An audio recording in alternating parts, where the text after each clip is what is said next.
Akshay Agarwal, chairperson for the panel discussion, fellow panel members, and dear very patient listeners and participants. I know that it's not easy, just before the lunch to keep you engaged into that. As Dr. Akshay Agarwal has mentioned, I'm heading the university in Ranchi. It is one of the 11 universities of the ICFI. We have 11 universities across the country.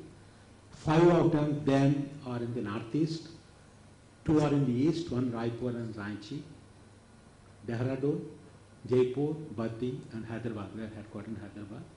Apart from that, we have got 6 business schools under the brand of IBS. Personally, myself, I have been in the IT industry for 28 years before plunging into the academics about 13 years back. And being part of the IT industry, from 74, I have seen the so-called the internalization or the globalization of the industry. When I entered the industry, we didn't have any global presence. Now you can see, when you talk of companies like Cognizant, nobody believes it's an Indian company. All of us think it's a foreign company. In fact, I have seen a dramatic kind of, the transition from the Indian companies or Indian context into the global internet. With these few words, let me approach the topic from a different perspective. My next, about 15 minutes or so, what I will cover is, I'll cover it in 3 parts. The first part is, do we need internationalization at all or not? Or a globalization or not? As such, we have got lots of problems. So difficult word to pronounce and to implement. Should we do it at all? And is it needed for everybody?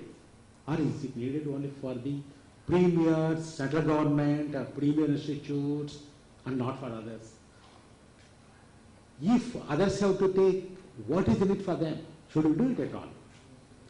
Second is, the topic also talks of, what are the opportunities for collaboration. In the emerging context, what are the opportunities for collaboration?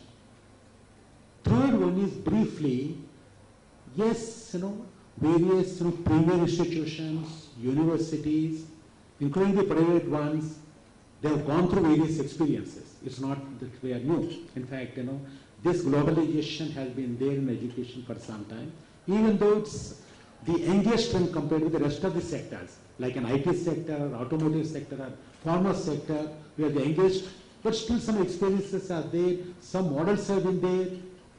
What is working, what is not working, what can be done. These are the 3 parts I would like to look at into that. It's very likely in a passing, maybe some of the points that were made earlier, maybe they may find a place here, there.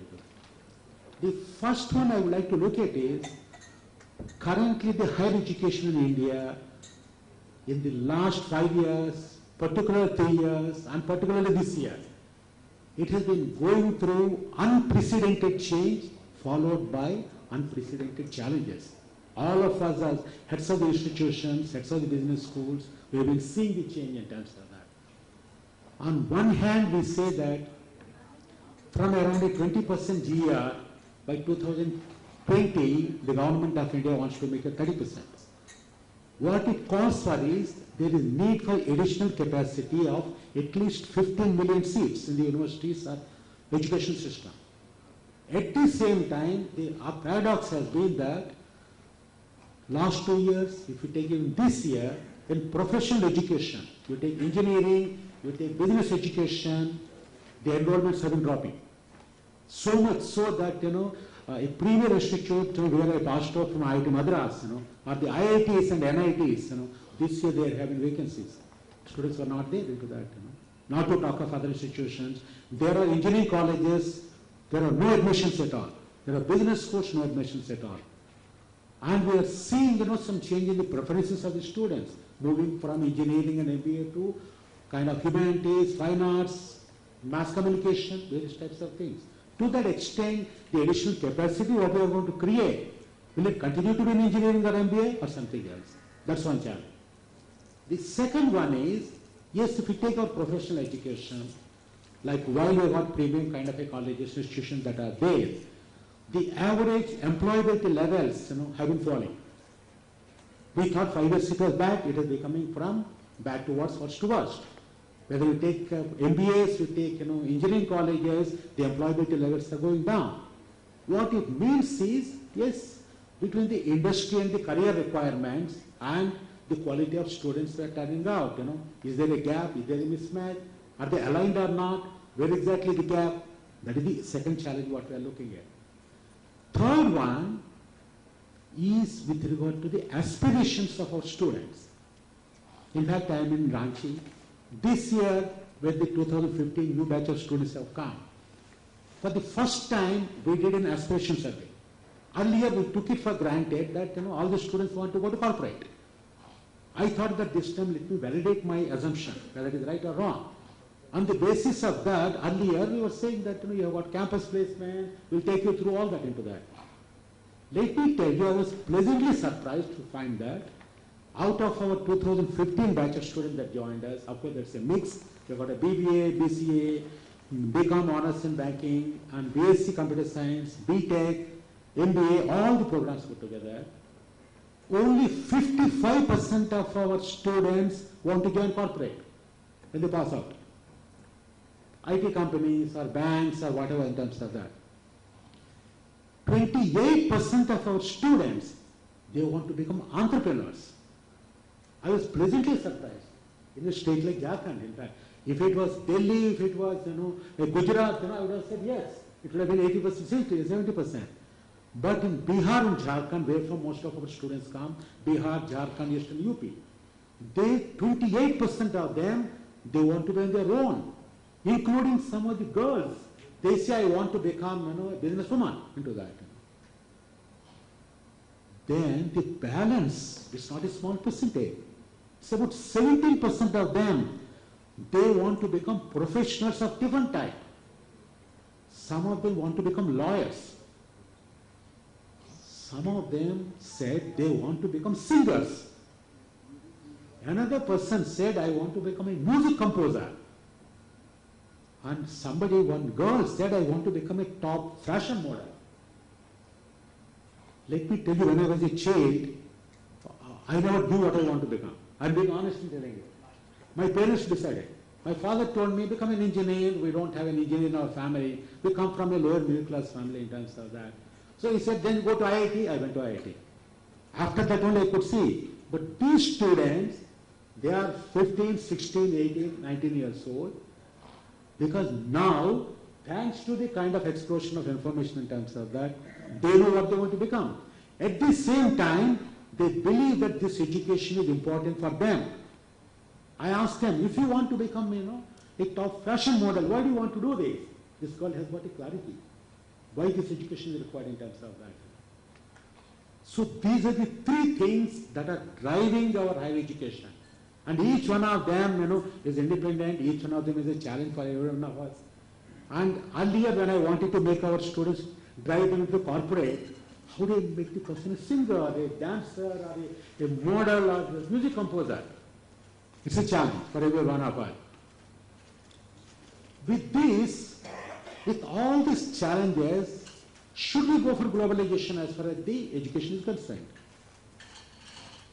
There I have got three perspectives as far as that is concerned. The first thing is, as one of our panel speakers said, globalization has transformed the job markets and the careers.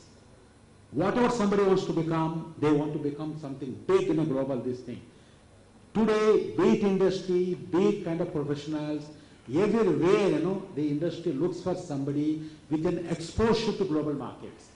What it means is customers, employees, cross-cultural management required, environment, that is something essential. When we are creating a professional, it's not for today, tomorrow. We are creating a professional for all time to come. The grounding has to be given by the education. That is the first point what we got to look at. Look at it from the perspective of the student whom we are careering and growing into that. The second perspective is, every year, more than 1 million students go out of India to study, to do higher education. US, UK, Canada, Europe, Australia, various countries into that. And they're willing to spend more money than India into that. We know what it means into that. Roughly for a program, they talk of 50, 60 lakhs, roughly going up to $100,000, US dollars we are talking about. They're willing to spend. And banks are willing to give loan. That is the second part. The third aspect is, if we build a capability in the Indian higher education system to meet higher standards, because just as we are talking of, Indians going abroad, as our chairman has pointed out, a lot of kind of students from abroad, they want to come and study. Could be from Afro-Asian countries, also from Europe, and also from Canada and US. In fact, yes, they want to come. Provided they will come, if the quality of the education is somewhere, it is comparable with something which is good or best into that. So these are the opportunities that are there. Third one is, if we build a capability in our system to meet global standards, that will improve our own education system. The precedence in this is our own Indian industry. IT industry, when it became global, it is competitive, it has improved the kind of IT industry in India. Automotive industry, when it has become global, today the quality of the cars what we get is at the global standard. Pharmaceutical industry, when it became global, the quality of the medicines we get has improved dramatically. If you ask me, that's a bigger benefit than whatever we get into that. Now seeing this, my view is going for globalization, internationalization is an imperative not only for the premier kind of institutions, but for everybody, including mid-range institutions. I think that's a premise with which I would like to start, rather than saying it is limited for only a few elite institutions. Now let's look at what are the opportunities for collaboration. Yes, there are a lot of opportunities. Here I looked at 6 opportunities where we can work into that. The first thing is, as I mentioned, when we are looking at the career aspiration, we are talking of a career aspirations of different types, unprecedented. Indian education industry has not catered to them. Whereas, let me tell you, all over the world, global universities, be it US, Canada, UK, Australia, the type of careers that they have been offering are of humongous variety, which our Indian students want. To that extent, designing innovative courses and catering to the challenging and changing aspirations of the student. That's an area where we can learn from a lot of institutions from abroad, which we have been doing it typically, like in fact as a matter of fact, we have inherited our education system from British. Let me tell you, from those days British have changed. In fact, I went abroad, lived abroad, including London. British have changed, but we have not changed. We are living with the legacy.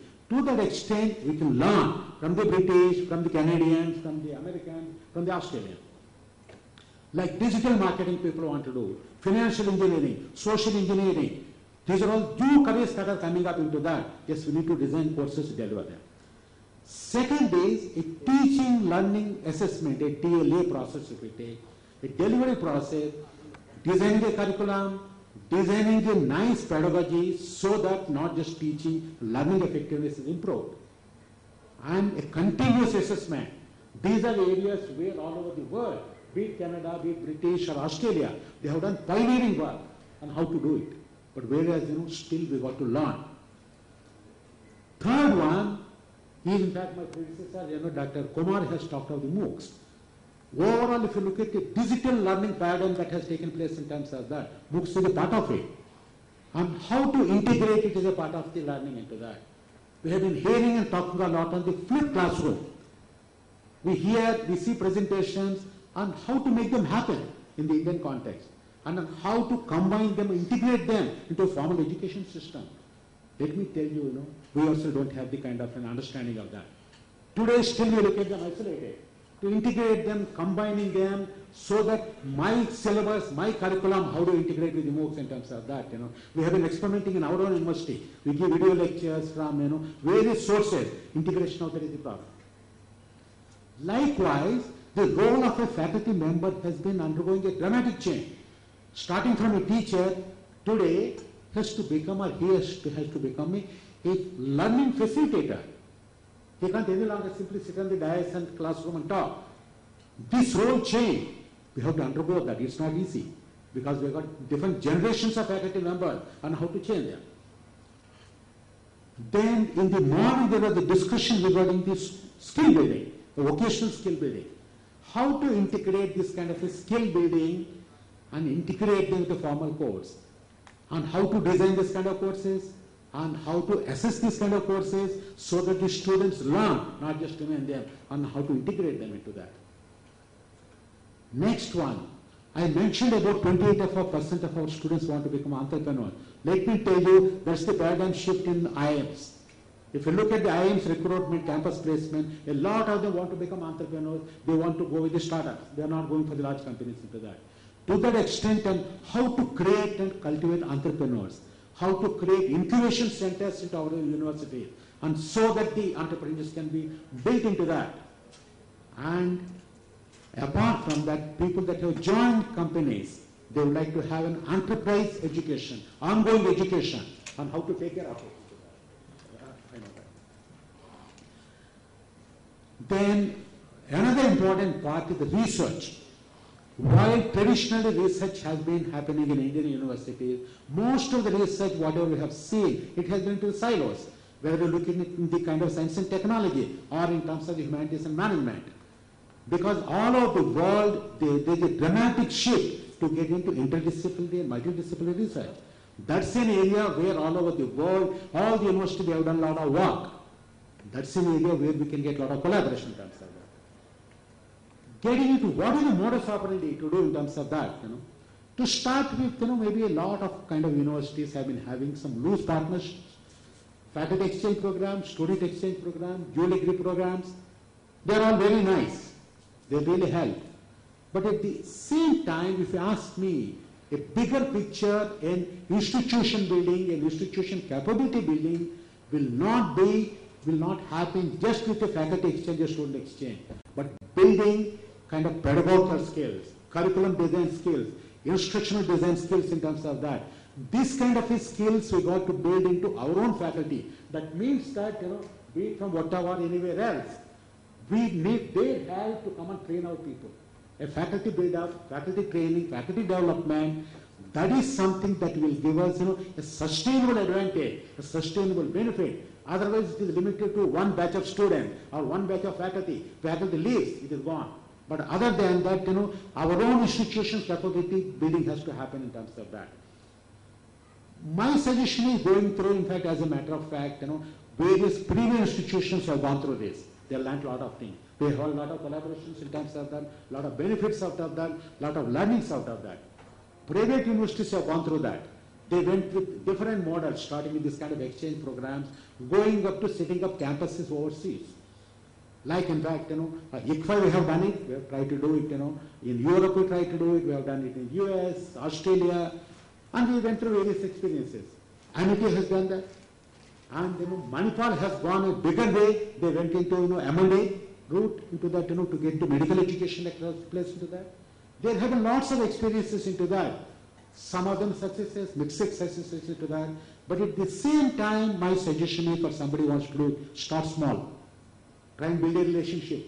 Cultivate the relationship. Make it work. Gradually, progressively build up into either an acquisition or setting up campuses. Otherwise, let me tell you, sort of a dollar is 60 rupees, a pound is a lot more expensive.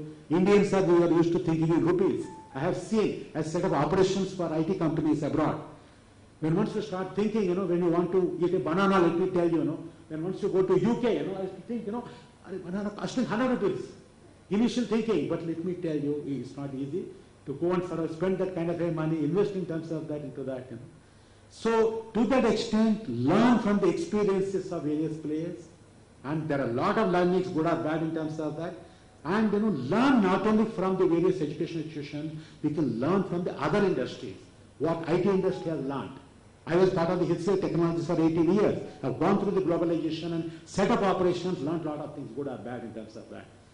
Automotive industry has gone through that. Tata Motors is a grand success, the JLR. Pharmaceutical industry, they have done it. Sun Pharma, grand success in terms of that. And what all I would say, just to kind of summarize, the globalization or the internationalization for HE or higher education is essential for scaling up, improving the quality of our education, which is going to affect our students, improve the quality of the students that we bring out in terms of that. But at the same time, what is the type of collaboration, with whom we want to do it, these are the ones that have to be thought through carefully. And see, what is that I'm going to get out of that? Not only for me and for the institution in terms of short term, in terms of medium term and long term, so that we can sustain, build a sustainable advantage, a sustainable capability building in the entire system. In my view, I think that makes a lot more difference. Rather than sometimes we have got, we got an attraction, a fancy that, a dual degree program there, admission later. That's fine. But we have to go think much beyond that. Only that will give us. Otherwise, let me tell you, there is no charity, no free lunch. Anybody that gives a dual degree, you got to pay a royalty, and we got to see who is going to pay for that. That is not all that easy in the Indian system comes of that. So that to that extent, any partnerships, any of the business model, they need to be thought through properly, they need to be managed very well, ultimately it is successful for the institution, and it is beneficial for the students who are our end users and customers, and it must be beneficial for the society. Thank you very much for giving me this opportunity.